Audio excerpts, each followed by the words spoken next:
It's time for the main event. Here comes the breakdown. Act 1, the setup.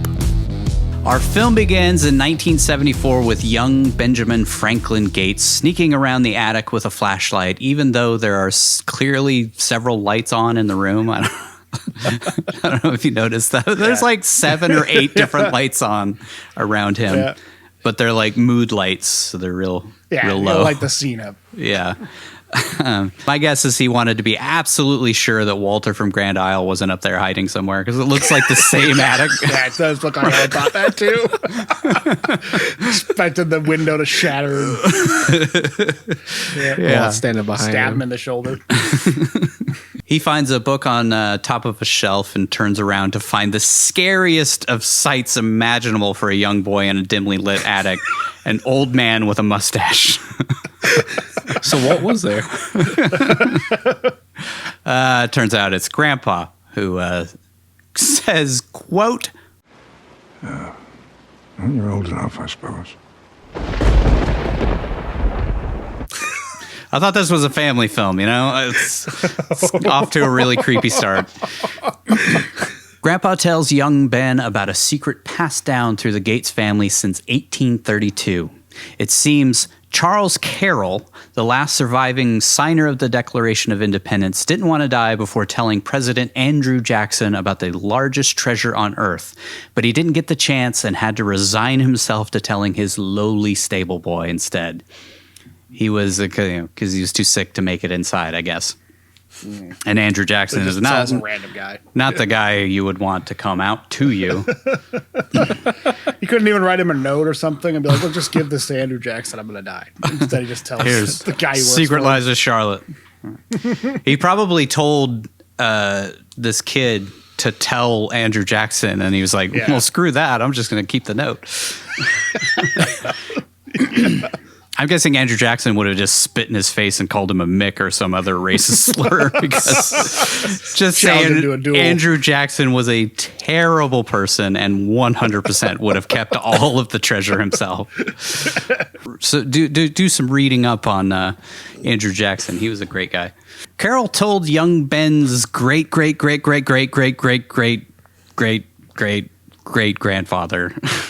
about a treasure. He said it was his. He said it was his grandfather's grandfather was the stable boy. Yeah, it's kind of crazy that this conspiracy theory has endured through all of these generations. But that's not that crazy. Really, you don't think? No, the conspiracy theories, I think they just grow over time. Mm-hmm. Like Patrick Gates tried to kind of quell it and stop it, but Ben wouldn't let it go. Grandfather told him about a treasure beyond all imagining that had been fought over for centuries until it disappeared for 1,000 years, only to be discovered by knights during the First Crusade. These knights decided it was too great of a treasure for any one man to possess, so they took an oath to protect it and called themselves the Knights Templar. Which all of this stuff is just kind of like made up. It's made up, but it's also it's based on real things. Angels and Demons, DaVinci Code style. Thing. Yeah.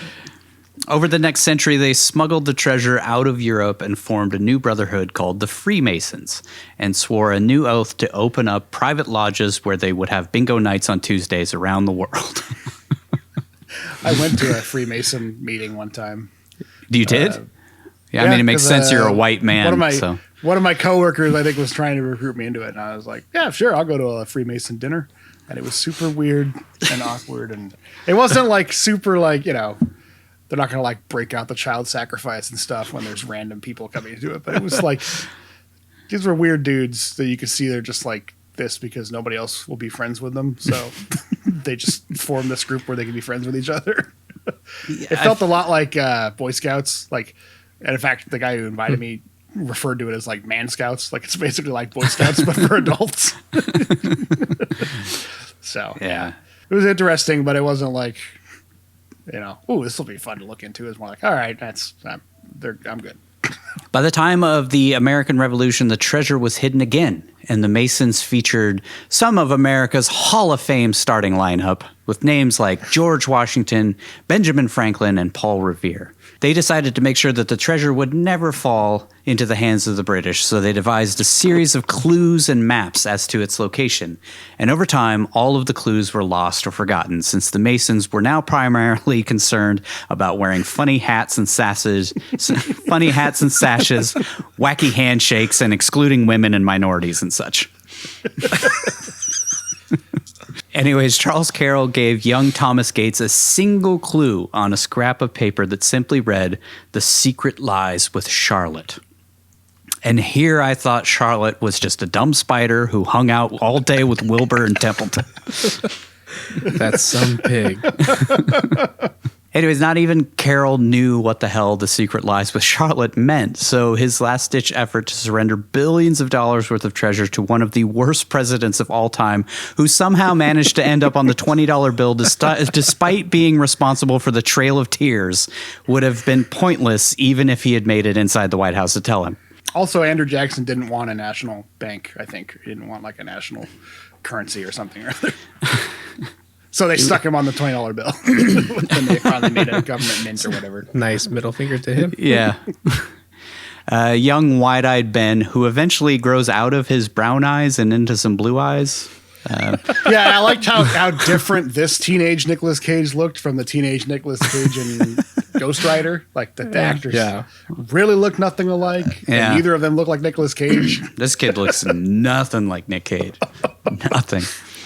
He listens on as his grandpa shows him clues that the Freemasons left on the dollar bill about the treasure, and rather than take it as the ramblings of a senile old man, he decides to devote his life to the quest of the treasure. I've heard similar stories from stoned guys on their second joint and on every other episode of the Joe Rogan Experience and thought nothing of it. But young Ben has found his calling. His dad, played by John Voight in a comically ridiculous wig, isn't having any of the old man's BS and tells his son to say goodbye to his grandpa in a very cryptic, see you never kind of tone. Yeah. Say goodbye to your grandpa forever. They never really addressed that, but I was like, was that like their last interaction ever? I was like, is this grandpa dying or something? Like, well, even grandpa's like, what did that mean? Yeah. Guess it means he's got to flee the state and never see him again. Keep his kid away.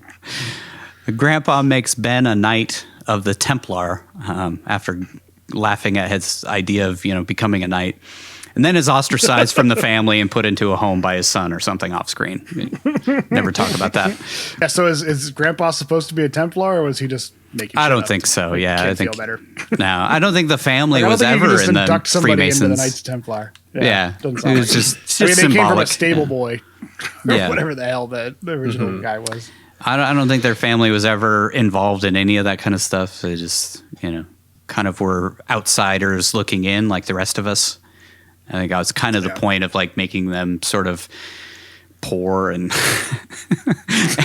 and outsiders from the Freemasons and all that kind of stuff. So it's like, that's the rest of us. We cut to the present, and our great American treasure hunt begins outside of the United States for the first time in our 16 episodes so far. Yeah. Up north of the Arctic Circle. Yeah. Nicolas Indiana Jones Cage drives a snowcat through the barren wastes of the Arctic Circle, joined by Riley Poole, played by Justin Bartha, our film's comedy relief and archetype for Darcy in the Thor movies. Yes. It's literally the same character. Same joke. Yeah. Super annoying. Doesn't have anything to do with the plot. It's just there, I guess, to break up the monotony of the main character. Yeah. I didn't find him insufferable, which I feel like some people do, but I felt like his jokes were mostly all right. Like I didn't hate them or anything. Yeah. But yeah, I could see him getting on people's nerves. Where it's like, who the hell? Why is this guy qualified to be looking for ancient artifacts? He knows nothing about anything. It's just like Darcy. Darcy really redeemed herself in the WandaVision series. Yeah. Mm-hmm. So 12 years later, or whatever. 12 years later, or whatever. Place. Got an education, made something of herself. Maybe Riley redeems himself in the TV series. The TV series. It took half the movie. I was trying to figure out. trying to figure out where I'd seen Riley from before, and it's Doug from the Hangover movies. Yep. I thought you were going to say Doug from the cartoon. No, it's the only. No, It's not Doug even funny. close. Yeah, it's the only other movie I've seen him in is The Hangover. So I Yeah. was like, oh, okay. I was like, where the hell have I seen him other than this movie? I recognized him. And he's like a bit character in those films. Yeah. He's done a lot of like TV work and stuff. Yeah, he He's doesn't still have a big- busy, but he never became like a star or anything. Yeah. I mean, I guess you could call him a star. I mean, he's in the National Treasures, and then he's in all three of the Hangover movies, which I feel like only one of those movies actually counts, but Yeah.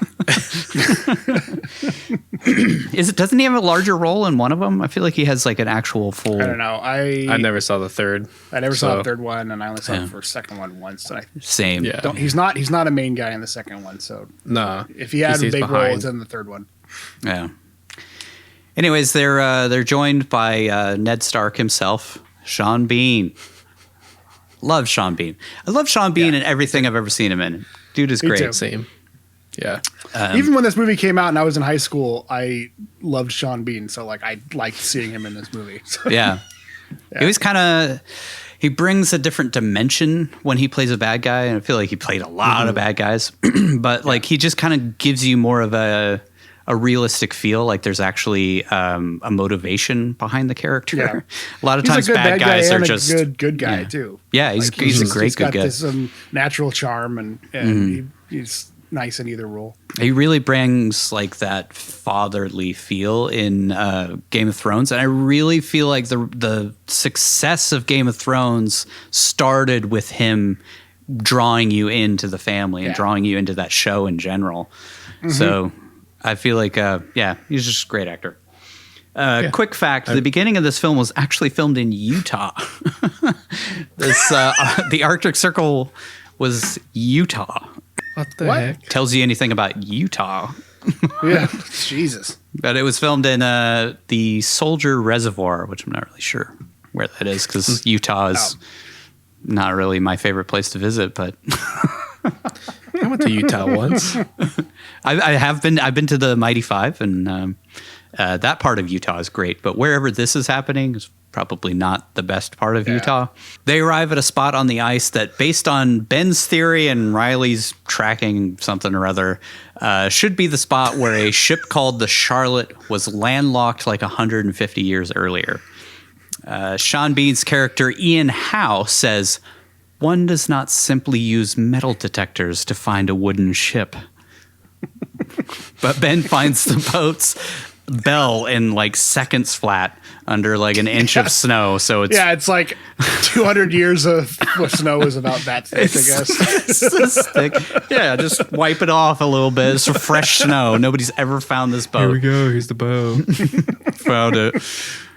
I mean, like, even if his tracking of where it could potentially be was spot on, it would still be like a 3-5 mile radius around there. But they find it in seconds flat.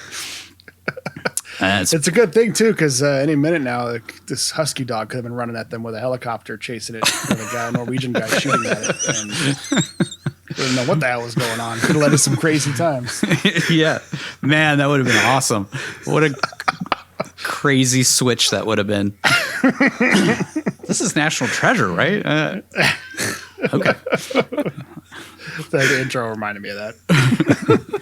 They unbury the deck of this ship that's been buried for 150 years in ice in one of the most inhospitable places on the planet over the next like 20 minutes or so. Like they don't, they just use some think they just walk pickaxes and into some it. shovels. Yeah, and then they just walk Just get right into it. It's completely open inside. It's not full of water or ice.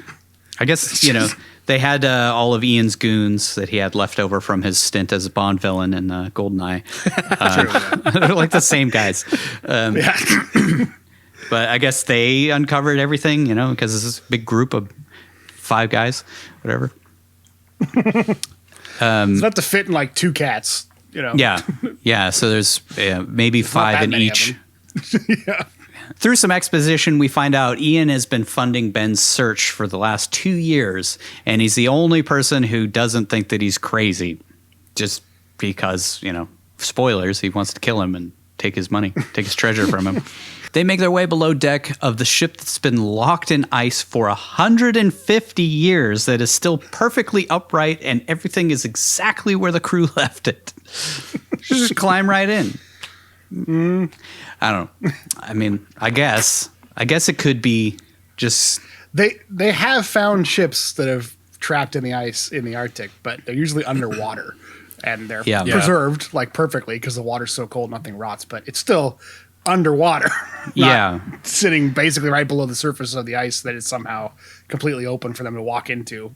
That's the thing about this. That's the part that I'm like, okay, this is why I don't find this believable, is because it's not underwater and it's still a ship length deep.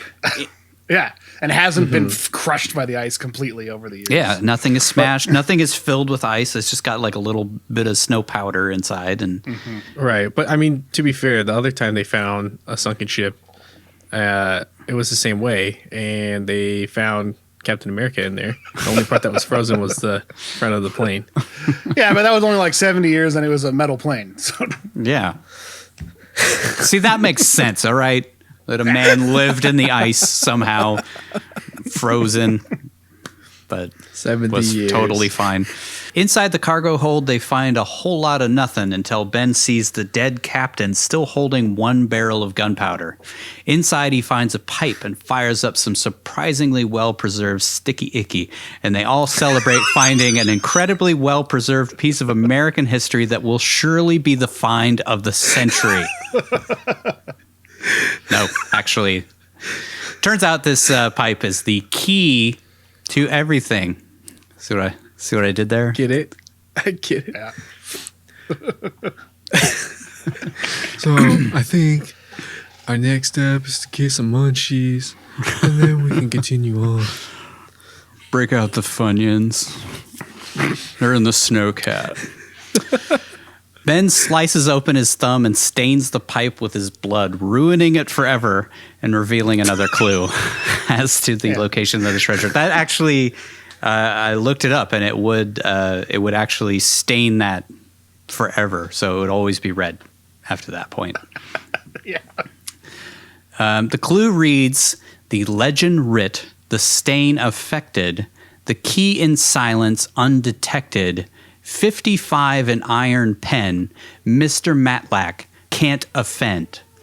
And the next 20 minutes of the film is just them watching old episodes of Matlock trying to look for hidden clues on Andy Griffith's tie clip. And it sort of takes you out of the film, but I think it was pretty necessary in hindsight. While they're eating Taco Bell. Man, I forgot how good this show was. Show slaps. Riley, pass me the bong. Andy Griffith is such a good actor. We should watch Columbo after this. He's a real thespian.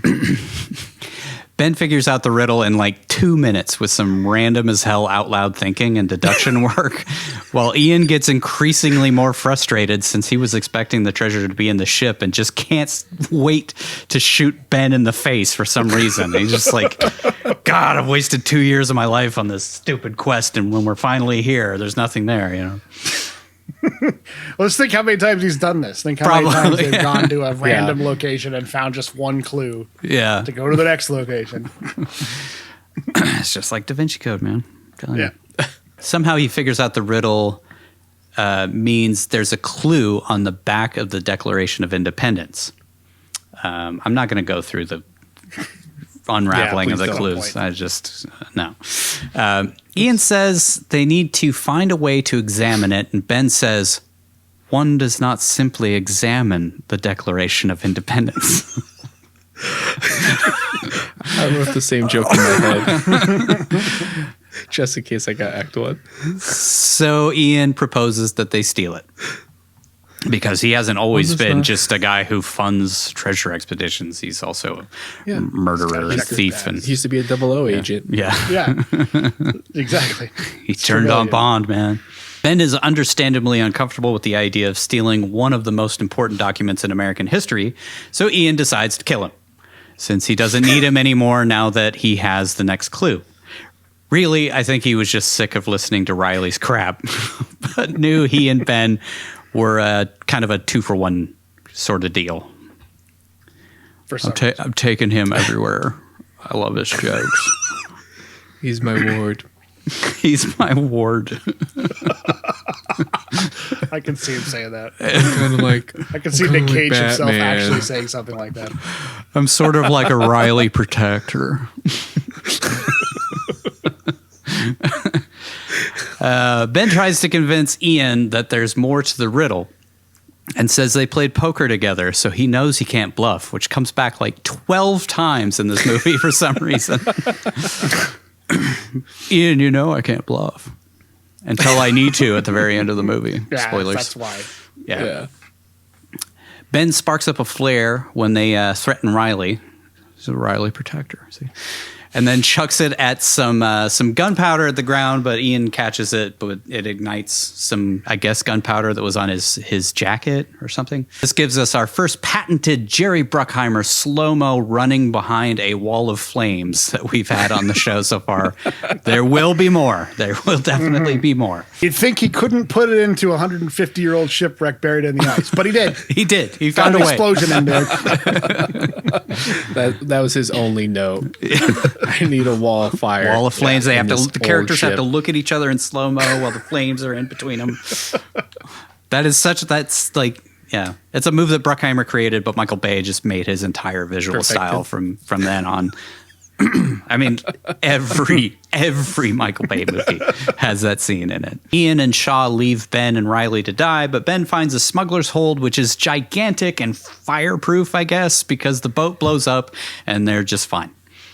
I don't know. I guess They went down into more ice, I guess, or under the water. Who knows? Survived the explosion. Yeah. Well, I mean, it's like a smuggler's hold, so I think the implication was that it was reinforced in some way, and that was like so that nobody would find wwhatever they were carrying in there. Yeah, except Ben found it in about 4 seconds, just looking around. Yeah, and it was huge.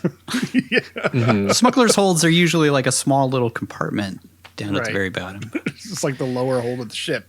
I wonder what they were smuggling in Maybe that that's ship. what it is. Maybe it was just the lower hold, and Ben didn't know what he was talking about, and he thought it was a smuggler hold. Maybe. Yeah. Poor Abigail.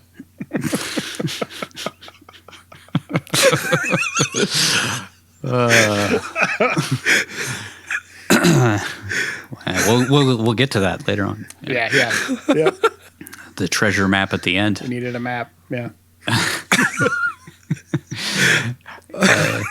Ian and the boys leave the scene as quickly as possible out of fear someone will see the smoke, even though they're like north of the Arctic Circle. I don't know. Yeah, they're in the middle of nowhere. No, they're only 9 miles away from an Inuit village. village. Yeah. Riley and Ben crawl out of the wreck and decide to walk to an Inuit village about like 9 miles away. And Riley says, one does not simply walk to an Inuit village north of the Arctic Circle. All right. I'll stop. Sorry. But for real, like 9 miles through 9 miles through the temperatures. Arctic Circle. 9 miles through a normal terrain would be, several hours, I think, of walking. Like 3 hours, probably. Yeah, They made the Arctic Circle look like 3-4 Montana or something. It's like right. Utah, maybe. or Utah. It's not exactly, a place you want to walk 9 miles in. Just saying. Over in our nation's capital, Ben and Riley warn the FBI that someone is planning to steal the Declaration and are laughed out of the building. They decide to find someone who is one step short of crazy, which I guess is passionate. Is that like one of those sayings that people whip out to seem smart? Like, what's the definition of insanity? And I've just never heard it before. I haven't heard it, no. I've never heard Do you that guys know before. what the definition of insanity is? Hearing that same quote over and over Hearing again. that expecting a same different quote. version. Yeah. 10 million times. Fucking Best Buy managers.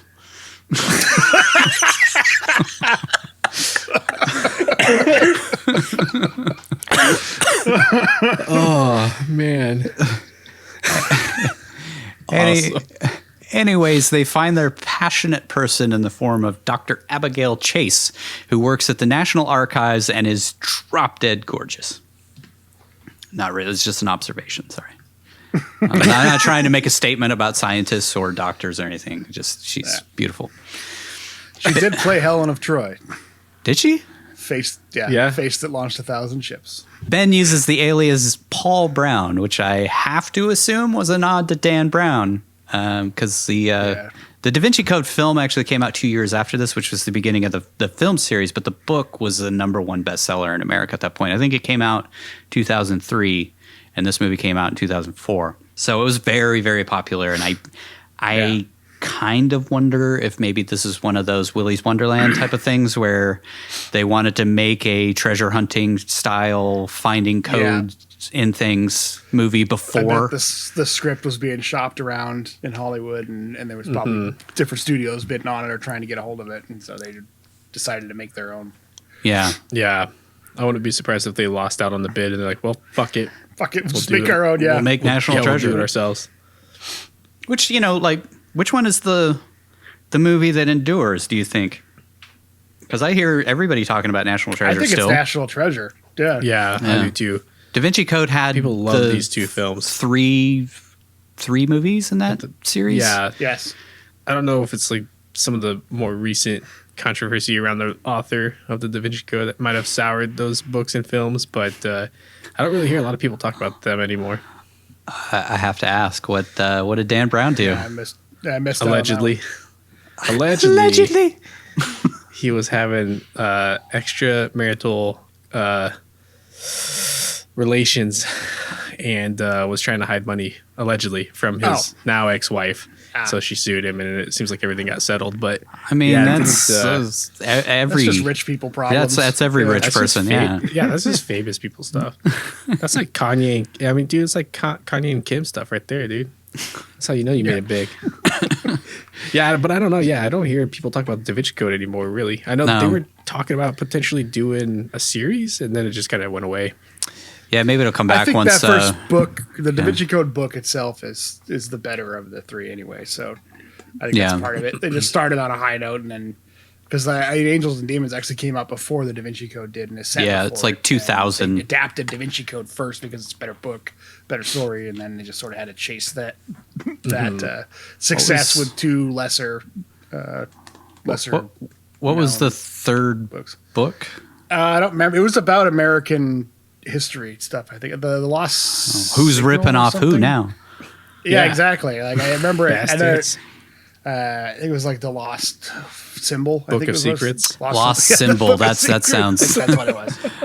Yeah. That sounds familiar. Yeah. See, look, we know National Treasure, but we can't remember a damn thing about Da Vinci Code. Dr. Chase has a slight German accent, and Riley says, "You're not American," in a very "boy, you ain't from around here" kind of way, which I've found kind of weird. Is like, are we trying to like make a statement about immigrants coming into the United States, and Riley being the "oh, you're not American," and she's like, "I am American. I just was born in Germany." Right.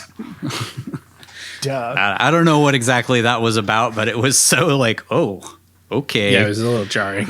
It felt like put they away cast the her- white robe. Yeah, it felt Right, like he's all like, to me, it felt like "Come on." they cast her. Like originally, the role was written for an American actress, and they cast this German American actress, and then they had to address it somehow because she couldn't do the American accent very well. It's completely unfathomable for people to think of a person immigrating and then getting a citizenship and then working in the government. Yeah. Which is funny because I really don't notice her accent much in the film or just in general.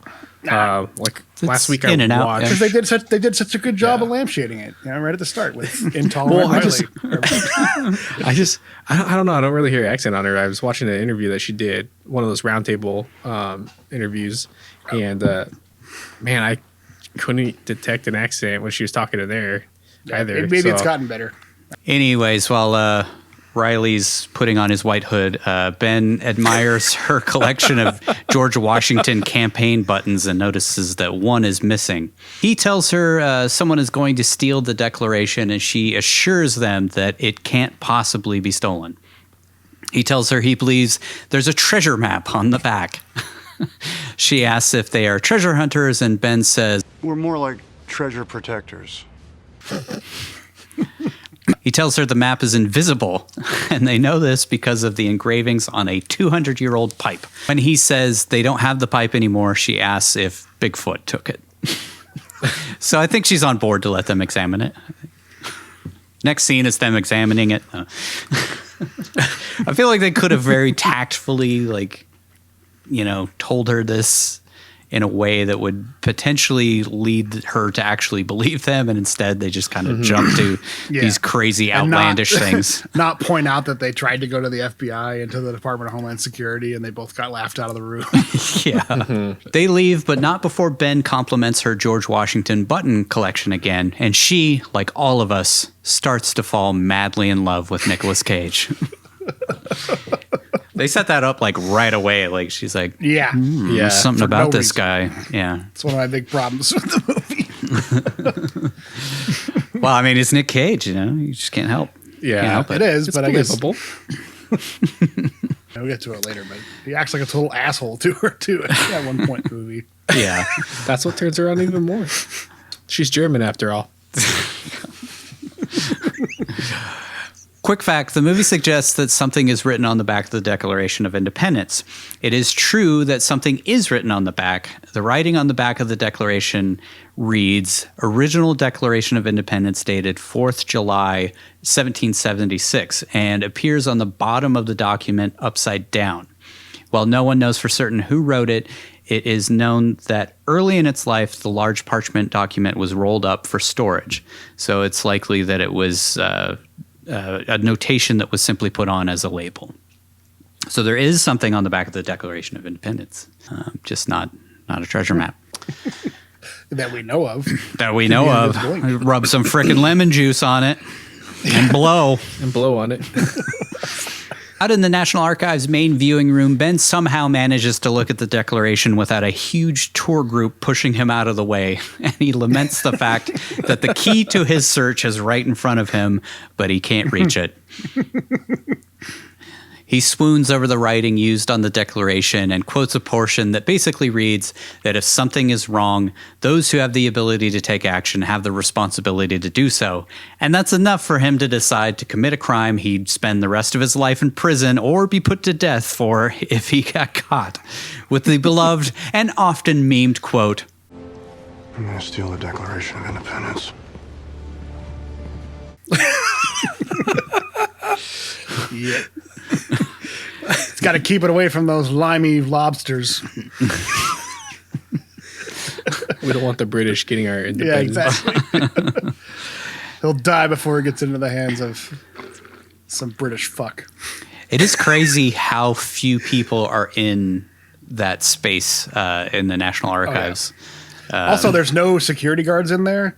Which, we know from recent events is true, but you don't get to storm the Capitol. But there's security there. Later on in the movie, the next scene, they talk about how much security there is, and they show security guards standing around it. But in the scene they just had, there was nobody there whatsoever. Yeah, maybe in the front door, standing there. I don't know. They're undercover. On the steps of the Lincoln Memorial, Ben tries to convince Riley that it's their duty to steal the Declaration because if they don't, Ian will destroy it. Quick fact, the water in the reflection pool in front of the Lincoln Memorial in the scene where Ben and Riley are talking on the steps was digitally added later because the water was drained for maintenance and at the time of it was drained at the time of the filming. The pool was also digitally added in Forrest Gump because it was drained for that too. So both times very obvious. I didn't notice it. Looks like fake water. Probably will notice it looking at the screenshot now. Yeah, you'll notice it. Trust me. I just think of the ski-doos and Idiocracy in the reflecting pool. Oh yeah, could you do that instead? Riley takes Ben to the Library of Congress because they had an all-day red route pass on one of those big bus tours. By God, they might as well make the most of it. He shows Ben a blueprint of the National Archives, and then Mission Impossible starts for some reason in the form of a montage of a bunch of fancy 2000s 3D graphics and a bunch of whip pan moves to cameras and security guards and stuff. This all shows that the Declaration is behind an inch of bulletproof glass, surrounded by guards, sensors, and cameras. Guards, of course, were not there when. I don't think they just stand in front of the Declaration all the time, but when it's not on display, it's lowered into a 4-foot thick concrete vault that has a ton more sensors and biometric scans behind a locked door, like an old bank vault type of thing. I'm sure that they've updated this. Also, almost everything in this just seems so like, well, they would figure that out right away. They'd figure that out right away. They'd figure that out right away. So all the things that they do to actually steal the Declaration, like even if they haven't changed any security parameters whatsoever since this movie came out, there's still no way to steal the frickin' Declaration of Independence. Well, it's funny because they did end up. I think the script was written like right. Oh God, I think that so they wrote it with knowledge based on pre-security from that like. Prior to 9/11, so they had to rewrite it when they found out how they actually updated security after the 9/11 attacks. So then they had to go back to the drawing board, and they hired somebody to come in and who had like knowledge of like expert. He was like an ex-cop or something who specialized in burglaries. So he came in and helped him come up with a plan that was somewhat feasible to bypass the security. But yeah, it's like. Wouldn't be that freaking easy, especially after everything that happened, all the security that got implemented after 9/11 on national monuments and places like that. And tells Riley that if they can get the Declaration moved to the preservation room during a gala that will be conveniently held this upcoming weekend, they have a shot at stealing it. Riley decides it might be possible, and we cut to him doing some nondescript hacker stuff, like tapping into the cameras and phone lines of the National Archives, which I'm guessing is slightly more difficult to do than they depict in the film. Yeah, just clipping a little thing to a wire, and he's in. Yeah, just bypass the security of one of the most... After going into like a subway maintenance closet or something. Okay. So he went right into that unlocked... security door or whatever, and then just a couple of little wire clips, and he's into the National Archives. Ben bones up on the case that the Declaration is held in, and then photoshops himself onto a janitor's badge. Again, we're talking about the National Archives building, not just some random museum in Connecticut or something. The only way you can break into that building this easy is if the president tells you to do it at a rally or something.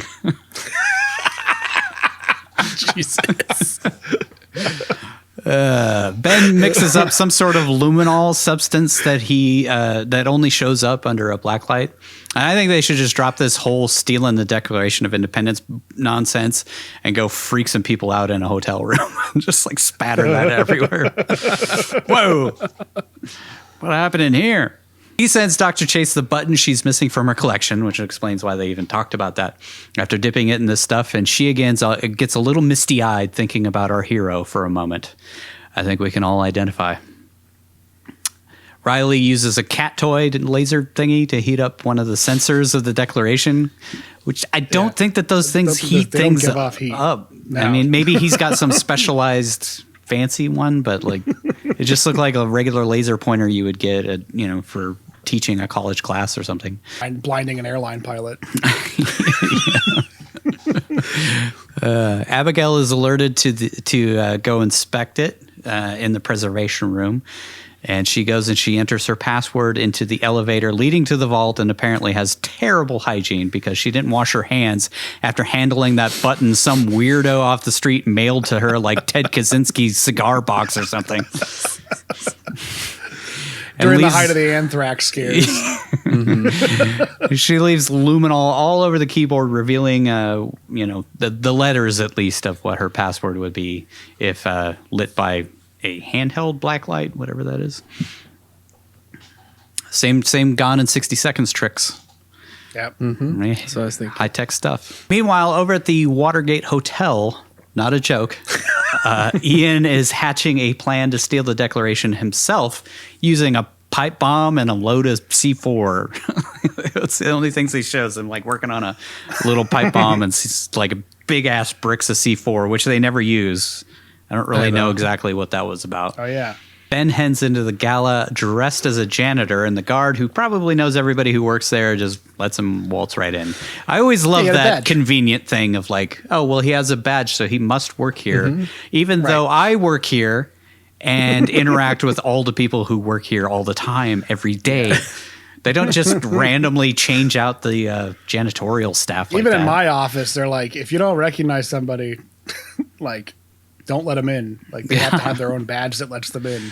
You know. Well, yeah, I'd be a little worried if you didn't recognize anybody in your apartment, dude. Well, when I did go to the office. I also thought it was weird. A long time ago. I think he mistook him for somebody else because when he walks in, he's like, "Hey, janitor, glad to see you back from Wally's." Had to go a long ways for that one. Yeah, that was a stretch.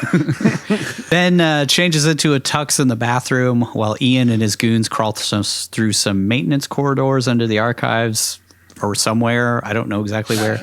Sporting an arsenal of guns. They've got like a whole truck full of guns and shit. Yeah, it's the crew from Die Hard. Yeah. Coming in. I think so. It was like they're in that Euro truck and they climbed into the sewer, and then like all the rest of this stuff, I guess, is in that sewer area, and bumps into Dr. Chase where he gets dock blocked by some guy named Dr. Herbert. See what I did? See what I did there? Dock blocked. This is a family show. Yeah, it's PG film. We got to keep it classy. This is a PG film. This is our first PG, by the way. It was PG-13. Yeah, nope, PG. Even though there's a guy who falls to his death later in the film. It's down a bottomless pit. It's not graphic. Yeah, it's like cartoony. So for some reason, Abigail is holding a full glass of champagne, but this guy gives her another full glass of champagne, which Ben takes from her. Which was really strange to me. Maybe it had gone flat or something. I think she's it was holding like she a had glass her own of glass, champagne. and he brought her a glass, so she didn't want to be rude and wanted to take the glass rather than just say, "Oh no, you drink that one. I got my own." She's an alcoholic. Wait. Did Nick Cage give her a glass when he walked up? I think he did because he Okay. He brought her the glass because he needed her fingerprints on it. So he hands her the so glass, she and then grabs it. she takes the glass from Dr. Herbert. Other guy. And he takes it back then he from her takes it so that back she from can her. take the other doctors. And then he downs he got it because he's an dock blocked. alcoholic. You got dock blocked, man. Yeah. And then he drinks it all. Or no, he drinks his own. He drinks his own, but holds hers really weirdly from the bottom. From the Even stem. though she Yeah. was holding it from the bottom too, if you watch back. She didn't hold it in the spot where he got the fingerprints off of. Cage delivers his only real cagey moment in the film as he toasts to high treason, since that's what the men who signed the Declaration were committing when they signed it. Had they lost, they would have been hung, beheaded, drawn and quartered, and my favorite, had their entrails burned. I love the way he delivers that. It's like the only real cagey moment in this. How'd they get burned?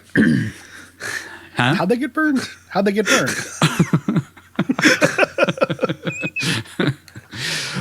The British, they don't mess around, man. That's pretty hardcore. Hung, beheaded, drawn and quartered, and have their entrails pulled out and burned. Treason used to be a serious business. Used to be a big thing. Not anymore. Not anymore. Now you just get a court Now date. you just post it on Instagram. Yeah. Get some likes. Some likes, some subs. Ben pulls Abigail's fingerprints off the glass he unnecessarily took from her using some sort of MacGyver magic in the bathroom, which is the same trick that they did in Beverly Hills Cop. Remember that?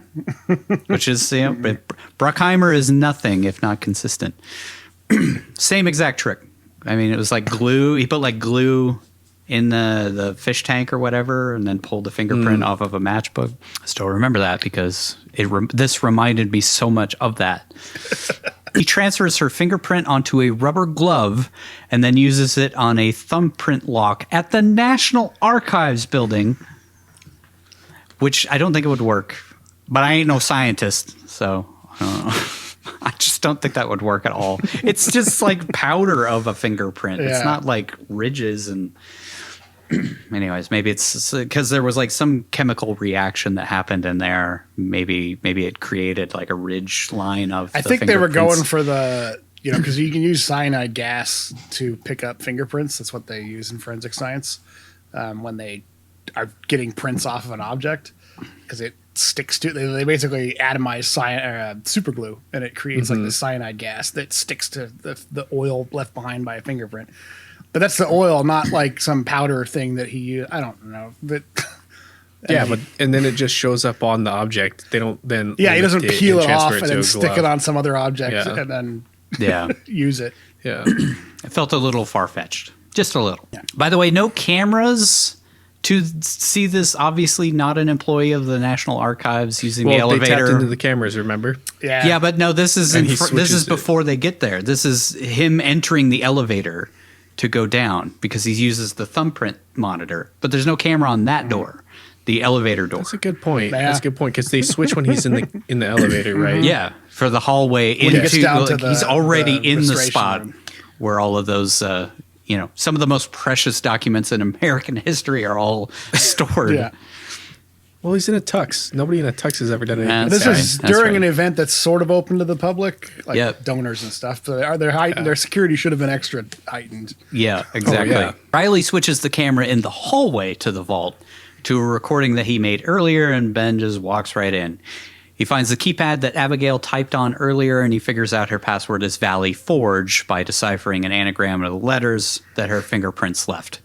She's got a real thing for George Washington, apparently. He heads in and finds the Declaration laying out in the open in the preservation room with no supervision behind an unlocked glass door. Yeah, and then just starts unscrewing it. Yeah, you just leave the Declaration. They had to go to work. I mean, what are you going to do? To be fair, they had a sheet over it. They did have a sheet over it, which I'm not really sure why. Like it's in a glass bulletproof case. Because they were hiding it. Hey, we got to leave. We don't have time to put this back. Just cover it with the sheet, dude. The party's going on. It's quitting time. I ain't keeping track of this thing. Yeah. Suddenly, Riley's feed is interrupted by Ian's goons, who are also breaking in at the exact same time, using the exact same tricks, although they're slightly less elegant, just blowing up shit and cutting open things with blowtorches and stuff. Which doesn't attract any attention. No, not at all. Because this place wouldn't have seismic monitors. Or anything. No, or just people with ears so they could hear explosions going off as they they can't hear blow their way through doors and stuff. Ben decides to take the whole bulletproof case with him to the elevator when Riley gets in his ear and tells him he doesn't have access to the thing anymore. Which, by the way, he would have been seen if his feed had been cut off by the actual National Archives people. They would have seen him in the hallway, but it was cut off by Ian and his group of guys, who I guess also recorded some stuff early. I guess they broke into that same subway maintenance hatch. Completely. They cut the feed. Okay, they just cut the feed. Yeah, because that was their plan, was just cut the feed so they could get in there and take it. Gotcha. Yeah.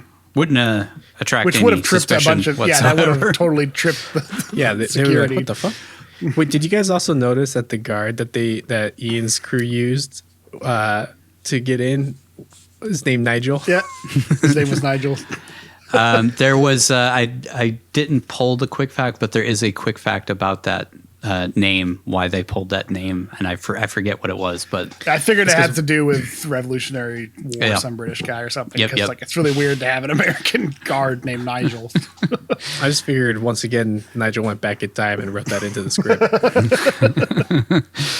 It all connects. Anyways, he puts the bulletproof casing to good use seconds later when Ian and his men show up and shoot at him.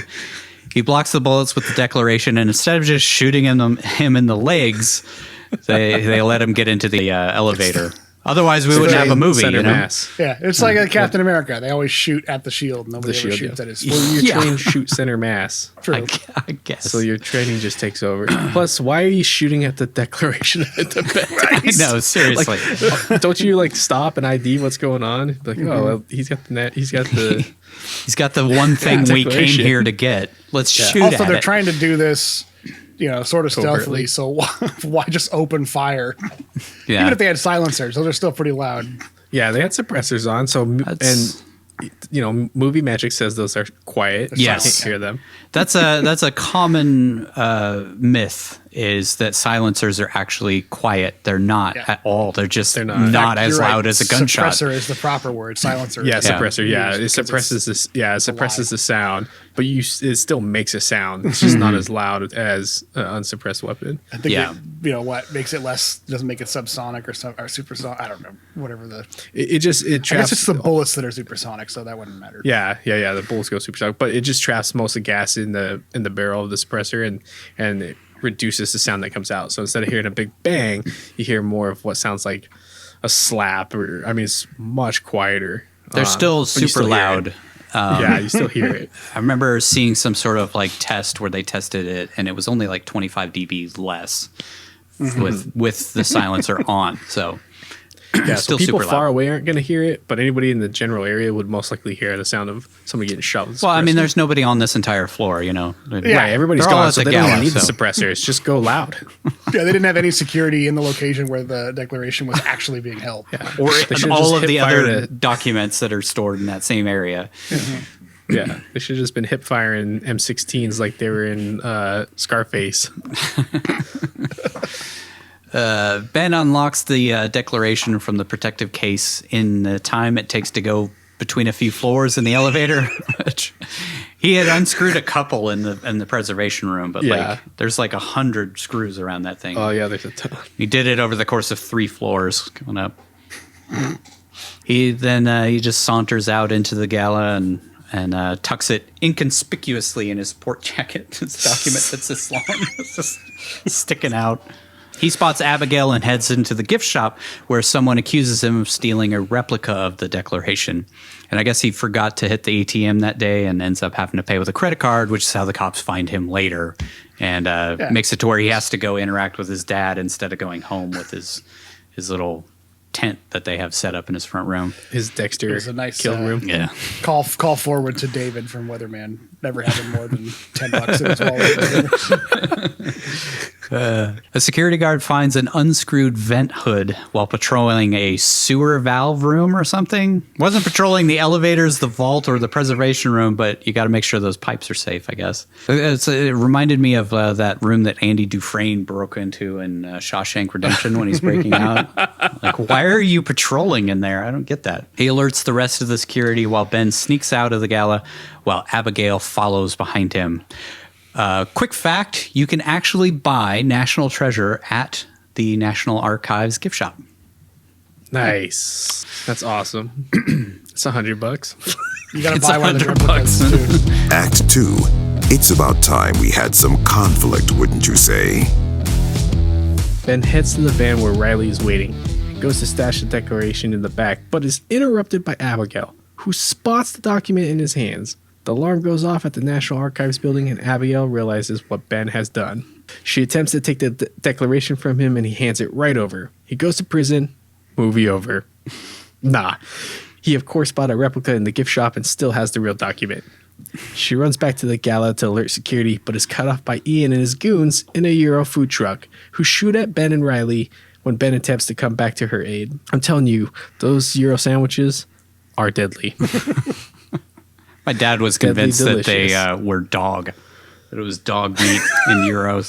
Like, they were. that would be lamb, Dad. Yeah, and also beef I or feel like chicken. that would not be any cheaper than doing like sheep mutton or whatever they use. Yeah. Call it lamb. Yeah. A car chase, or should I say, van chase, ensues while half a dozen cops just kind of drive by them, not paying any mind to them, cruising through blocked off construction zones, shooting guns in busy traffic, and driving on the wrong side of the road, almost hitting a bus while Abigail swings from the back of the Euro truck.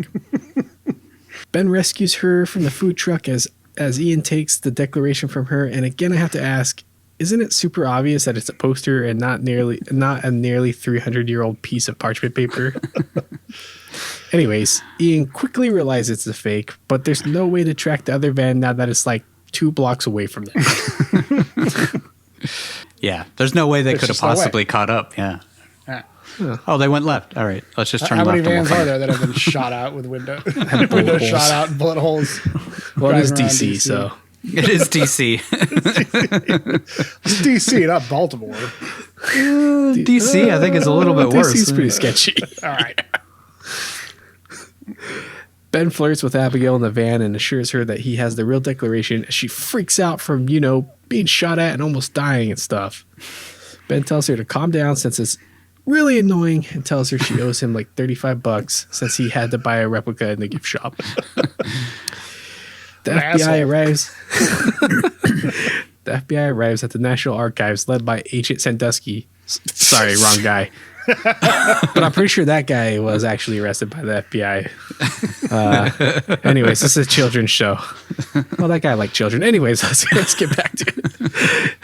Led by Agent Sandusky, a.k.a. Winston the Wolf, a.k.a. the original bad lieutenant, the one and only Harvey Keitel. Woo, let's do a Harvey Keitel show. Yeah. I was really worried that I was going to say Henry Cavill because I always always mix them up. They don't look alike. It's just the names I always fuck up.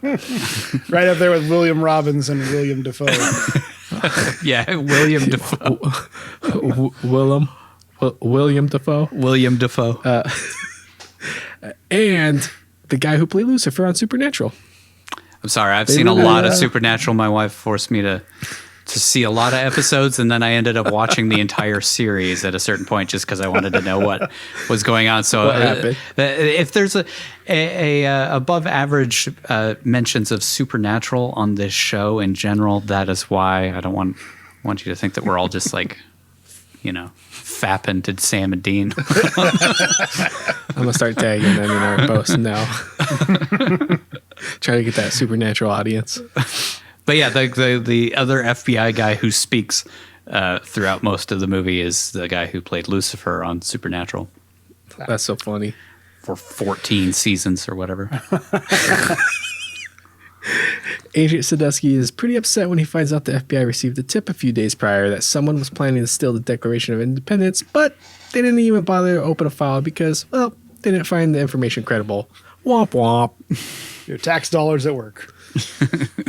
I kind of feel like this is how the FBI would have actually handled it, too. Probably. Yeah, probably. That's how they handled the Capitol. Oh, wait. Never mind. Stay away from that.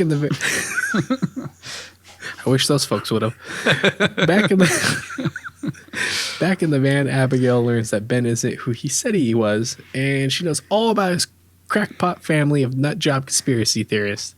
She calls him crazy and is horrified at the idea of these wackos running chemical tests on the Declaration in a moving van. But Riley says they have a lab all set up and probably a barrel full of acid to dissolve her body after they kill her. The theme to Breaking Bad starts playing as we cut to Jesse and Fat Damon rolling a plastic barrel into the desert. Wait, no, that was a different scene from something more entertaining. Ben tells him he used his credit card to buy the replica Declaration, so heading back to their murder lab isn't an option. It really is spooky as hell. It was like something out of Seven or something. It's like Dexter, dude. It's like one of Dexter's kill rooms. Yeah. It's all plastic. Just draped from the ceiling. Or like American Psycho. Do you like Whitney Houston or Huey Lewis in the News? It's like when he pulls her into the van and he's like, "You okay? You hungry? You like Huey Lewis in the News?" I really go for a euro. I don't know why. Mighty tasty. Ben says they can't decipher the code on the Declaration without copies of a series of letters Ben Franklin penned under the pseudonym of a middle-aged widow named Silence Dogood back in 1722 at the age of 15. His father just so happens to own the original letters, which, quick fact, were actually destroyed in the late 1700s. Yeah, I want you to think. Yeah, that was kind of they alluded to the idea that he stumbled upon them in a desk drawer or something, so that was their way of explaining away the fact that the letters were destroyed, actually don't exist anymore. He hands Abigail the Declaration so that she will shut up and let him think of an alternative method of getting the letters, then interjecting with his "no longer a crazed conspiracy theorist dad," and she promptly bolts with it. He grabs her and yanks it away, but in a fun, flirty kind of way, and not in a "give me that or I'll kill you" kind of way. She refuses to leave the Declaration and decides to join in on this wacky venture so as to keep the document in her sight, and not because she's falling for the wily charms of her handsome kidnapper H.I. Wait, wrong movie. That was a baby. Give me that baby. It was kind of terrifying. Ian figures out the part of the riddle Ben kept from him about the silence do-good letters, linking back to whatever is printed on the back of the declaration while Ben and his motley crew head to his dad's house. Dad is not too thrilled to see his loser son, who has degrees from Georgetown and MIT, and asks if he needs help because he got Abigail pregnant. He knows Nicolas Cage, I guess.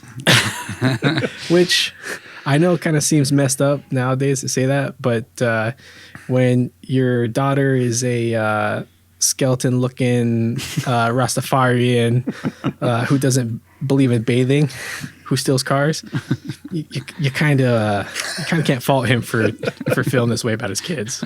He reluctantly lets his complete failure of a son inside and says this better not be about that dumb treasure or having to go to another stupid graduation ceremony at one of the most prestigious universities in existence.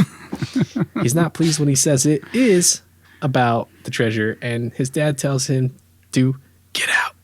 The least believable part of the scene is that there's a full uneaten pizza laying on the coffee table, which Riley helps himself to while Ben and his dad awkwardly argue about sons who disappoint their fathers. Ben smooths things over by telling his dad he found the Charlotte, which piques his interest until Ben says that it just contained a clue that his dad says will lead him to another clue and another clue, and so on. He has concluded that the legend was invented to keep the British occupied looking for treasure and that it never really existed. Not a bad theory, honestly. Abigail agrees with Ben's dad and says he doesn't even know if there is another clue, to which Ben says, I can think of a way we can find out. And they pour lemon juice all over the Declaration of Independence while Dad watches on from the hallway. He suggests they reveal the hidden ink by throwing it in the oven, since the ink can only be brought out by heat. But instead of chucking it in the fire, Ben and Abigail sexily blow on it together to heat it up.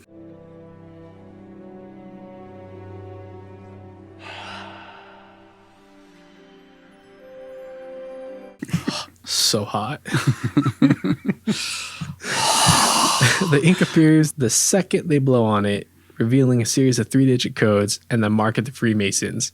They write down the numbers which relate directly to the silence do-good letters, but wouldn't you know it, Dad, having a long ago given up on the treasure hunt, says he donated them to the Franklin Institute in Philadelphia. They get ready to head to Philly, but Dad gets curious about the document and rightfully loses it when he realizes his son has stolen the freaking Declaration of Independence and correctly tells him he has destroyed his life by taking it, and probably his too. Rather than have his dad implicated in his crime, he duct tapes him to a chair and off-screen punches his dad in the face a few times for doubting him.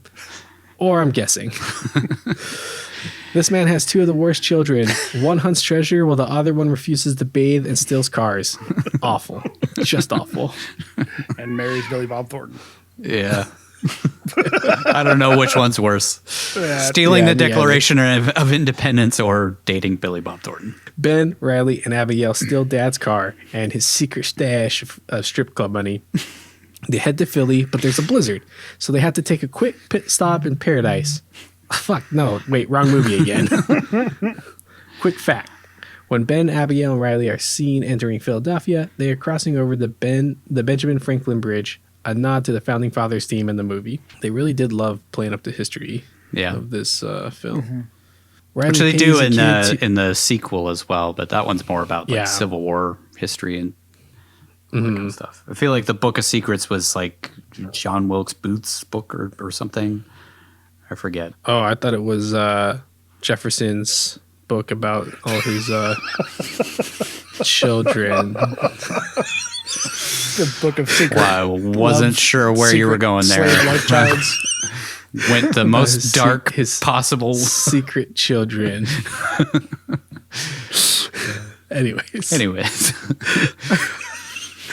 Anyways, folks, Riley pays some kid to, and now remember this is a Disney movie, you sick fucks, to head into the Franklin Institute to find the letters from the cipher, but he of course bumps into Ian, who again happens to be checking out the letters at the exact same time.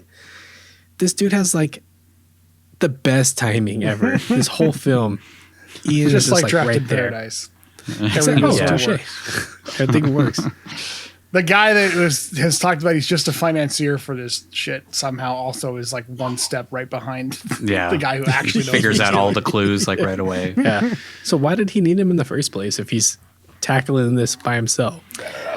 To be fair, he never figures out anything without at least getting a little bit of a hint from Ben's That's true. stuff that he's doing. That's true. Ian notices the kid writing down the letters and gets suspicious, so he follows him outside. But Riley has already figured out the next word in the riddle, which leads them to the Liberty Bell and Independence Hall, where the Declaration was signed.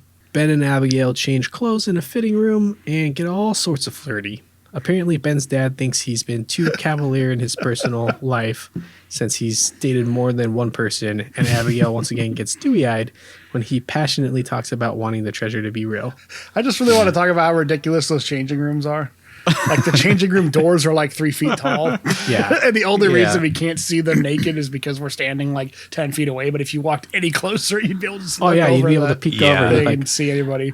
We have to be able to see her legs. They're not and even stuff, like in and- the back of the store, like down a hallway. They're just like next, like in the side of the store where anybody can just look over and see people changing. and it's a unisex changing area. Yeah. Like, I've never seen that. I kinda almost feel like pointed that created out a in lot the of breakdown, problems. but I was like, I feel like unisex changing areas exist, but not in this kind Not of like way. right out in the open, Yeah. just in the middle of the store. And then he's kind of like leaning around looking at her. He'd definitely be able to look in and see Yeah. what's going on down there. Yeah. And they're getting completely naked to change their entire outfit. Yeah. I mean, they were dressed to the nines before, and they probably had on dress underwear and stuff. You know. Well, you got to have that sexual tension somehow. Yeah. Yeah. I thought it was like kind of ridiculous how she just falls for him because he's talking passionately about the Declaration. She's like lifting her leg and everything. Riley gives Ben the new riddle. The vision to see the treasured past comes as the timely shadow crosses in front of the house of Pass and Stowe, which again, thanks to Abigail, they figure out in seconds flat. Quick fact. Ben Gates wears a Rolex Submariner date diver's watch, which has a price of $8,550. He uses it as collateral in the clothing store to inspect a $100 bill with which he just paid. Which is funny because the clerk's like, yeah, I'm not going to take that as collateral. So Yeah, she's like, whatever. they kind of thread that starting with like when they say that he has a degree from Georgetown and MIT, and then they also just kind of tack on, oh, he's also like a submarine, certified guy, and then they have this little moment with the submariner watch, and that's all so that we can explain away the fact that he jumps 20 stories into the water later on And puts on a scuba suit underwater, Yeah. or a rebreather, I should say. Yeah, just the actually breathing. now like I'm trying to think like, does he actually get his own, or do they just buddy They breathe bring the him whole one. time? I Yeah, don't know. they I have thought another brought one. I'm pretty sure Did they have they? Oh, another they one brought because him like another otherwise pack. that guy Okay. would be sucking in Hudson River water through the whole thing. Turns out they need to be looking from the clock tower of Independence Hall at 222 because it reads 222 on the clock tower painted on the back of the $100 bill. Fun fact, aside from Riley's genius deduction that daylight saving exists now but didn't then, the sun moves. So it would have to be the same day that they placed the brick in the wall for it to line up perfectly for them to find it. Now that's only if you believe the earth is round, which it is not. Any day at 2:22, that thing will be at the sun exact does not spot. move at all. It's like, isn't that a plot point in The Hobbit? Where they have to get there on the specific day because the shadow passes. It's only going to do that on that one day. But also, I want to point out that it's actually not called daylight savings time. It's daylight saving time. Yeah, I left the S off. But nobody. I don't want to get He strongly says written daylight letters. savings about It 20 says times. savings, and no one corrects him, so Yeah. they're not that smart. They're not that smart. All that book learning didn't do you too good. He knows computers and stuff though, so it makes sense. But That's even true. Van and Abigail didn't correct him. So Yeah. Well, they didn't want to make him feel dumb because they already did. You know, They already did about 20 times in that scene. they're trying not to beat him up too much.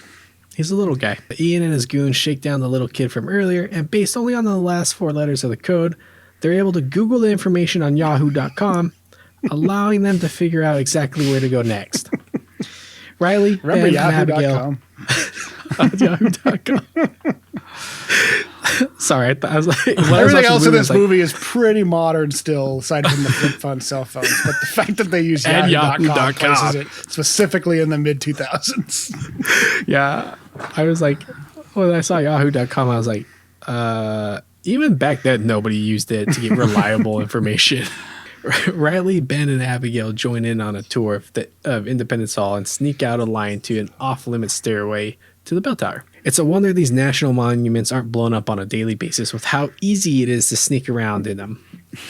Up in the bell tower, they see the shadow of the weather vane marking the spot of a random brick, which happens to have some fancy 18th century 3D glasses designed by Ben Franklin himself hidden inside like a hide key. Which, by the way, they never like mention what exactly was supposed to be pointing at the brick, because it was like the weather vane, or it could have been the opening where the bell was. Yeah. It roughly in that area at 2:22 on Yeah. any day of the year. The sun just like shines right there. Yeah. Yeah. But maybe that is why there's the Freemason symbol on the brick. So that Yeah, that's you yeah. get the general That's- information or general location. Yeah. Right, which, by the way, like Nigel said, the brick is marked with a Freemason symbol, so they probably could have just gone up there at any time and just found it without all the crazy clues. I mean, I'm wondering if there Quick were fact. other bricks up there that had Freemason symbols on it, but it seems like that was the only one. That was the only one. Pretty easy to figure out. Yeah. And And Ben then, like- destroys a perfectly good pocket knife, prying out the mortar on the brick. Well, but that mortar's like super soft, dude. Yeah, still, you would want to stab a nice knife into it. It's going to dull the shit out of it. Yeah, he's rich. He's got a That's true. $8,000 watch. Yeah. Quick fact: the movie includes footage from the first filming allowed in the Tower of Philadelphia's Independence Hall. That's pretty cool. Yeah. Yeah, And also crazy. That's- I can't believe nothing else had filmed there before or been allowed to. Disney. So, That big Disney that's buck. Disney money right there. Yeah. Though I think originally it was a Touchstone picture. I think Disney came in and bought. I think they bought it before they started filming anything, but it was supposed to be under Touchstone. It is said that the Declaration of Independence was signed on July 4th, 1776, when in fact it was only adopted on that day. It was not actually engrossed on parchment and signed until August 2nd, 1776. The copy that was signed on July 4th was a rough journal, as they call it back then, and then only signed by John Hancock, President of the Continental Congress, and Charles Thompson, the Secretary. When Ben is holding the Declaration inside of Independence Hall, he reverently states that the last time this document was here, it was being signed, which is incorrect. In 1876, in celebration of the 100th anniversary of the Declaration and of the nation, President Ulysses S. Grant had it transferred up to the 1876 Centennial Exposition in Philadelphia, where it was on display for several months in Independence Hall. In fact, Pennsylvania politicians tried to keep it there permanently, but they lost the bid. The only other time since then it left Washington, D.C. was during World War II, when it was secured at Fort Knox, Kentucky. Ben looks through the glasses at the back of the Declaration and sees some trippy Ben looks through the glasses at the back. Learn how to read, damn it! God, Head back to Escuela there. Learn Mas, some English. por favor, mas. I got to write Ben this looks thing through in the- Spanish. You're not Sí, American. por favor. You're not American. Ben looks through the glasses at the back of the Declaration and sees some trippy blacklight style 3D symbols you could only see by looking through these special glasses, just like in They Live. There's a message here somewhere. The founding fathers are aliens. Before Ben can decipher the next clue, he spots Ian and his goons and decides they need to split up, so he doesn't get both the Declaration and the glasses. Ben crosses the street corner to corner instead of using the crosswalk like a normal person, and books it into a park while Ian's guys chase after him. Did you guys Meanwhile, notice Riley and that he went like there were crosswalks on all four Yes. roads, Yeah. but he went corner to corner. He went like he was yes. in Tokyo or something, crossing through the middle. Yeah. Yeah. Meanwhile, Riley and Abigail head into an open air market to buy some bat kebabs or something. Abigail hides behind a counter and convinces the clerk to let her hide from her ex-husband. Ben runs through a graveyard while being shot at, then recreates a scene from Face Off by running through a flock of pigeons. He then climbs up some scaffolding and onto a roof where he's caught by one of the goons and hands over the empty document tube and escapes again. Again, these goons are just like not even trying to be stealthy now. They're just like trying to murder a guy in broad daylight in the middle of Philadelphia. And they have, and they have the worst aim. At one point, he's like standing still, and these dudes can't get it. You see that they're using silencers though, so nobody knows that this is That's happening. true. You see, Plus, it's also Silent. Philly, so That's true too. it's not going to be out of the ordinary. yeah, I guess. Riley and Abigail accidentally chuck the real declaration to traffic, but before it can be run over, Ian shows up and snags it. They run off without it and decide to meet up with Ben, who has had a cell phone on him this entire time. So I guess tracking phones wasn't a thing in 2004? Anyway, the FBI find Ben and take him in. Riley and Abigail call Ian and decide to strike a deal. Oh wait, they track Ben's cell phone like 2 minutes later when Ian calls him to say he wants him to meet him on the flight deck of the USS Intrepid. But take that one again. Yeah, I know. I'm like, He wants him to be on the flight deck of the. Oh wait, they track Ben's cell phone like 2 minutes later when Ian calls him to say he wants to meet him on the flight deck of the USS Intrepid in New York. Yeah, so they All could right. have tracked him from the beginning, right? Yeah, maybe they Yeah. were. Who knows? They didn't know he had a cell phone. He did steal the Declaration of Independence. I would think they would make that a priority. I don't know. He was Well, using a VPN. maybe Harvey Keitel had ulterior motives, as we learned later on. He was using a VPN. Act 3. Time to resolve some shit. Ben heads out onto the deck of the ship while like 100 FBI guys watch on, even though Ian said not to have anyone follow him or he'd turn one of the most important documents in American history into confetti. A helicopter flies. That's like a thing in movies. They never come alone, like ever. Yeah. People always say come alone and no one ever comes alone. Well, Oh, there's some of us FBI do. guys there. All right. Well, shred the document. Screw this. Yeah, wait, no. Yeah. I did tell him. A helicopter flies over the Intrepid and Ian's goons scramble Ben's earpiece long enough to tell him to jump off the side of the ship into the Hudson River, which is basically a death sentence. I think just dipping your toe in the Hudson River will kill you. Turn into the Toxic Avenger. God damn it. Again? The helicopter takes off, and somehow none of the FBI guys saw Ben talking to Ian's guys. Ben pulls a Jason Bourne, or should I say Jason Boring, and jumps off the side of the boat, which is 20 stories from deck to water, in case anyone was wondering. But Ben has some scuba training, so that it's casually dropped into exposition earlier in the film, so he's fine. Paul Greengrass is his way out of the scene. A scuba diver is waiting for Ben in the filthy, disgusting Hudson River water, and they get away using a fancy propeller thingy from Thunderball to the only place closer than the Hudson, New Jersey. It was a Thunderball thingy. It was this little like underwater, I don't know what the hell they are, Turbine. propeller-looking plane thing underwater. Again, he's a Bond villain, so he has all this Bond villain tech. I think kind of an interesting way of thinking of it is maybe this is actually a sequel to Goldeneye in a way. Or it happens before Goldeneye, like because he dies in Goldeneye. Although maybe he doesn't. Yeah, maybe Although, he no, doesn't. kinda Maybe he falls, lives. he falls into the thing and then it blows up. So I'm pretty sure he Yeah, died. he falls off Nah. the satellite dish and Fine, gets he's fine. blown up. He's fine. Didn't he fall into the spike too? Like in Goldeneye? Yes, he gets. I think impaled, then it blows up. Yeah. Just like in Cable Guy. Although he faked his death at the beginning of the movie, so I mean, he even says it in Cable Guy. This is just like that scene in Goldeneye. isn't that how the guy dies or gets impaled in Bringing Out the Dead? Falls on the. Oh, yeah, on the Can't remember railing. his name. Yeah. It all connects. Abigail and Riley arrange for Ian to get Ben out of FBI custody by making a deal with him. He'll hand over the Declaration of Independence and the pipe from the Charlotte in exchange for the next clue. Oh, and Ian gets to keep the treasure. This has to be the worst trade deal in the history of trade deals, maybe ever.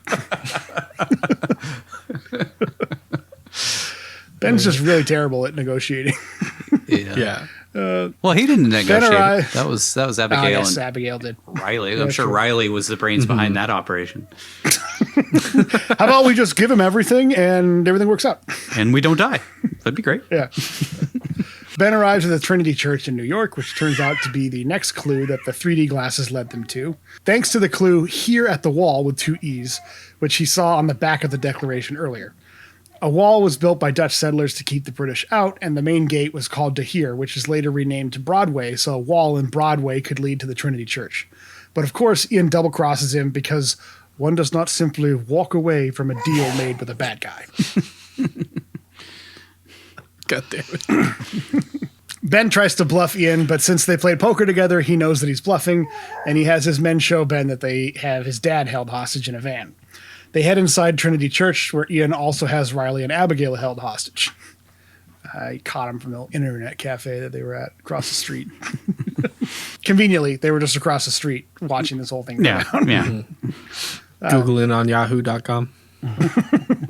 Okay, so we have all of our principal stars together in one place. Let's wrap this thing up, but still take forever for no reason. Have the movie just keep dragging on. Ben looks at the map with the glasses again and discovers more clues through some sort of 18th century magic eye or hologram technology, I guess. I don't know. It's just who knows? Some bad CGI that he sees on the back of it. It's weird how it like floats too. It's like almost like it's water he's looking through or something. Just because he had some colored lenses. That different, whatever. I don't think that's how that works. Drinking Hudson water. Yeah, he's just high. He sees the words beneath Parkington Lane, and they head into the basement of the church, which I guess is just open to the public, and you can just kind of wander around in it or something. Maybe there was a little rope that they stepped over. And that's all they had to do to get down to it. I don't know. Works for the Capitol building in D.C., so... Just wander around. God damn it. Ben's dad tells him that cooperation only lasts as long as the status quo remains unchanged. So basically, don't let this guy think he has everything he needs or he'll kill us. Which, given how bad Ben has been at setting up deals and bluffing thus far, doesn't bode well for our heroes. Meanwhile, Ian has been able to figure out almost nothing without Ben's help, but keeps trying to kill the only guy who seems to be capable of actually leading him to the treasure. They find a crypt in the basement with the name Parkington Lane written on it, and rather than let Ben finish reading the encryption, which may contain more clues needed to find the treasure, one of Ian's goons just bashes it in with a wrench. I guess they're getting a little impatient with this whole finding billions of dollars worth of priceless artifacts nonsense and want to get back to traditional bad guy stuff. I mean, they've been causing quite a scene wherever they go, so maybe they know the noose is kind of tightening and they're on a time crunch here. They got to go to their volcano lair.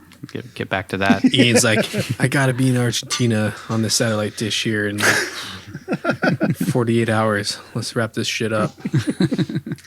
They pull out a coffin and a skeleton falls out of it, leading to my favorite line in the film, delivered it in a Scottish accent by one of Ian's bad guys. Careful, no one steps in him. I had to change here. Was it Scottish? He's Scottish, not Careful, Irish. no one steps in it.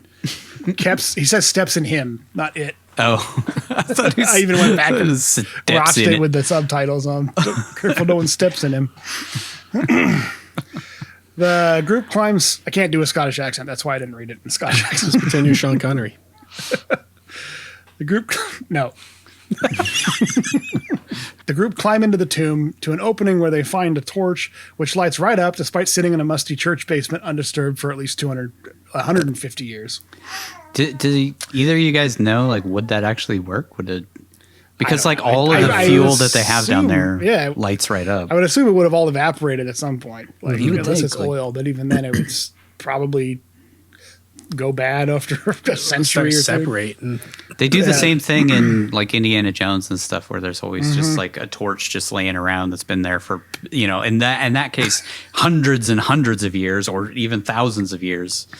And he just lights them right up. The damp and the rot and stuff would have completely rotted it away. Yeah.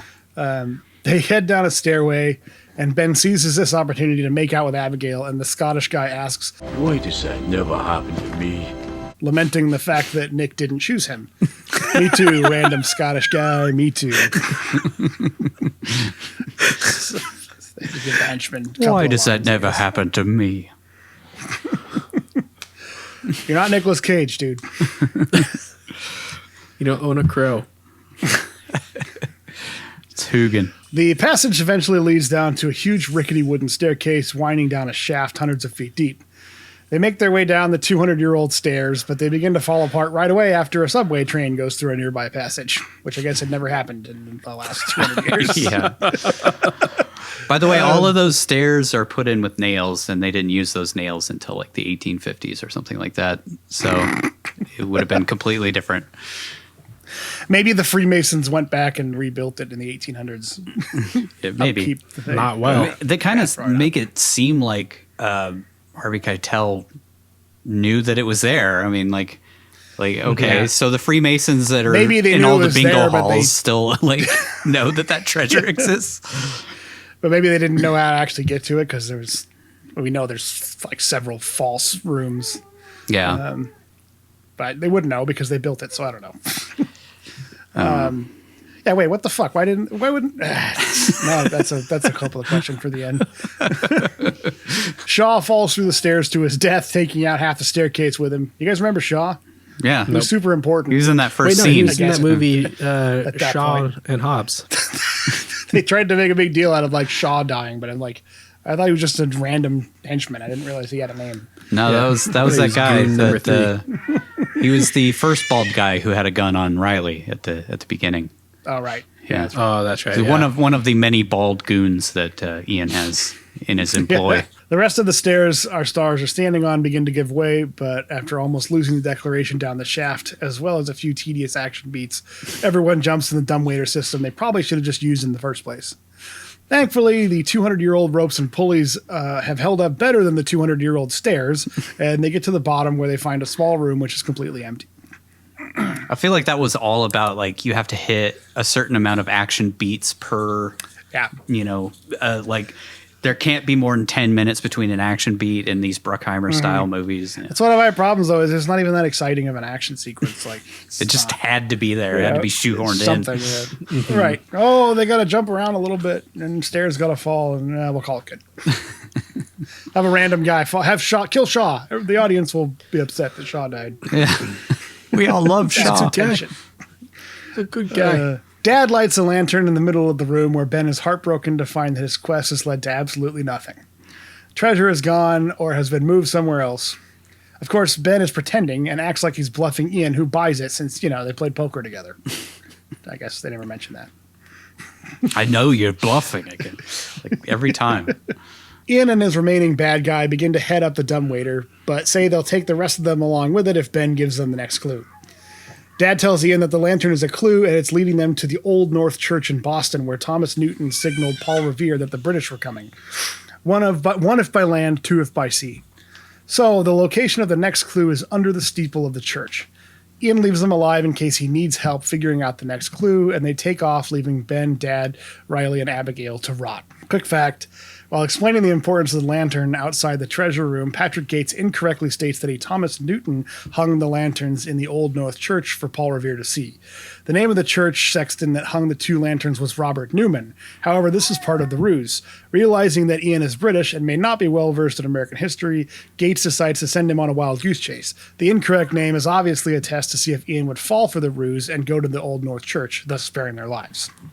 Pretty clever. I thought it was kind of a cool little added thing. I feel like I know you probably would disagree, but I feel like John Voight played this character pretty well. Like kind of like you see his transformation from being non-believer to believer, and he was believer and then became a non-believer, and now he's gone back to it because of his son, which I got. Yeah, pretty good. It reminded me of Indiana Jones again, with Sean Connery and I think there was a lot of influence from that relationship between Sean Connery and Harrison Ford. Once Ian leaves, Ben knows right where to look for the entrance to the real treasure room, and he pushes a button which unlocks a massive stone door making a super loud noise. Ian and his goon come back down after hearing the loud noise. He kills all of them and finds the treasure at the end. Actually, he of course hears nothing, and his character's completely out of the picture and probably didn't overhear Riley loudly saying, "The clue is a fake," even though he's dangling like 10 feet above them. The four of them climb through the newly opened passage to another room, triggering yet another moment of self-doubt at the sight of no treasure. So another false ending. Yeah. Which is like, we just did this. It's just, come on. I don't know why they couldn't have just condensed this into the same I area. felt like they were trying to like, okay, well, obviously they knew that there was no treasure in that spot. And then when they get here and like, oh, now they think that there's going to be treasure in here.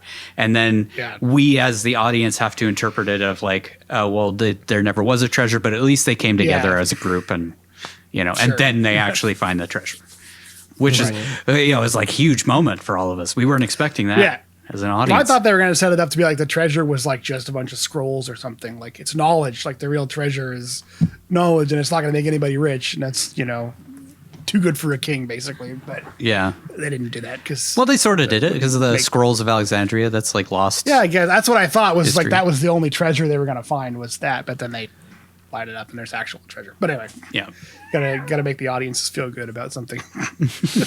Ben and his dad have a heart-to-heart where Dad apologizes for doubting him, and even though the treasure is gone, he's overjoyed that it has turned out that the treasure was real all along. Probably not a great time to remind everyone that he abandoned his own father and treated his son like crap for most of his life because they still believed in the treasure. But I guess the real treasure is the friends and family we meet along the way. Or something. Right? So the message they were going for. That's what they were going for. Anyway, they all decide to keep looking for the treasure together, but first they need to find a way out. Ben says the first thing the builders would have done is cut a secondary shaft for airflow in case of cave-ins.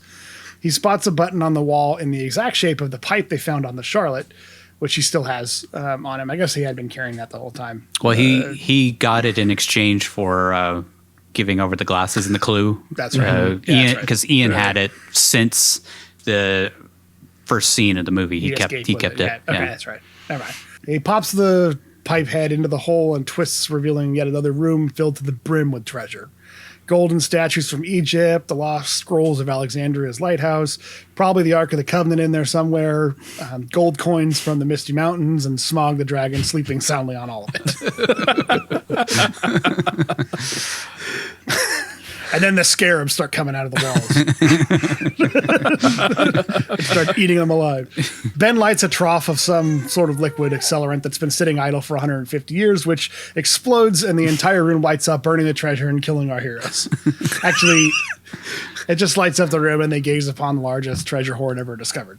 Again, I thought it was going to be like a big reveal. Like they found these scrolls, but that's it. Like, the treasure is not a real monetary treasure. It's just the gift of knowledge, which is what the Freemasons were after, or whatever the Templars hid.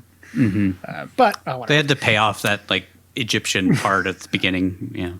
Yeah. And they had to explain away the eye and all of that stuff from Egypt. They climb out of the tomb next to Parkington Lanes and startle Kyle Gass, the security guard. Security guard. I thought that's who was playing him for a second. Kyle Gass from Tenacious D. Anyway, then Ben calls the FBI. He hands over the declaration and tells Sadusky about the treasure. But it turns out Sadusky's been a Freemason this entire time.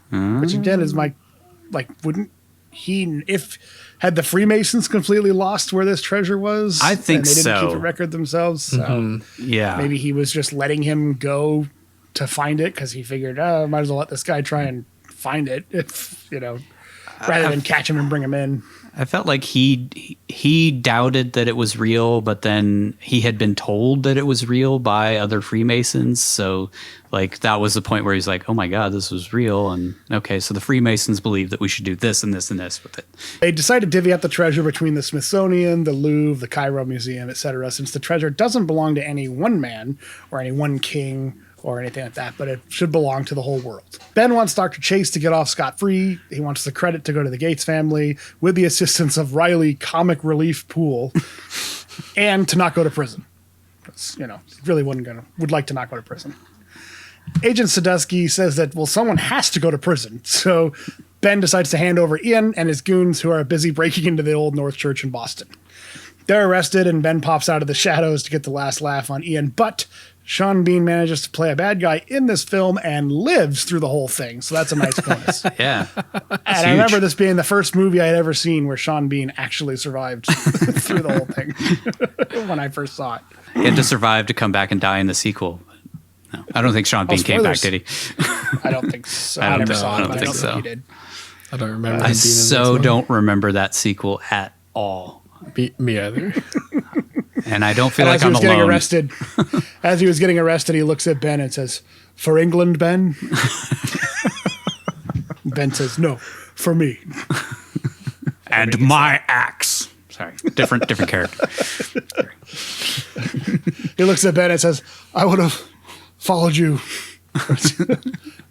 my captain, my king." I thought he said winter is coming. Then he had his head I chopped thought off. this was PG. Yeah, the FBI put him up against the car with his hands behind his back and then chop his head off. While Ben looks on horrified. Bring us That would have ice. been awesome, dude. Execute. Whoa! That man don't fuck around. Yeah, Sadusky's like, "You don't fuck with the Freemasons." Someone has to die, Ben. We see a time jump which reveals the treasure has been successfully divided between the museums of the world, and the three of them are now multimillionaires, but Riley is still bitter since they didn't keep the billions that they should have. Quick facts, when Riley at the end of the movie says he got a measly 0.5% of the treasure money, if Benjamin Franklin Gates' earlier estimate back in the church with Sadusky of $10 billion is accurate, Riley would have made $50 million. That also means that Ben turned down $1 billion. At the end of the movie, when Ben starts to tell Riley about the house he bought, the house actually belonged to Charles Carroll, the last surviving man who had signed the Declaration. This also happens to be the man who told Ben's ancestor the secret about the Charlotte in the beginning of the movie. Let's tie it all up. Yeah. Which they've really Ben glossed over in the movie. They just Yeah, I didn't he like get that. starts to tell Yeah. this It actually just seemed like belonged he bought a to nice some mansion. relatives. So, yeah. Yeah. But they cut it off for a joke because Riley's got to be like, "Yeah, whatever, shut up." Yeah. Go bang your I hot felt like they girlfriend. just went a little too far on the Darcy-ish Yeah. moment here. Pre-Darcy from Thor. Yeah. Pre-Darcy.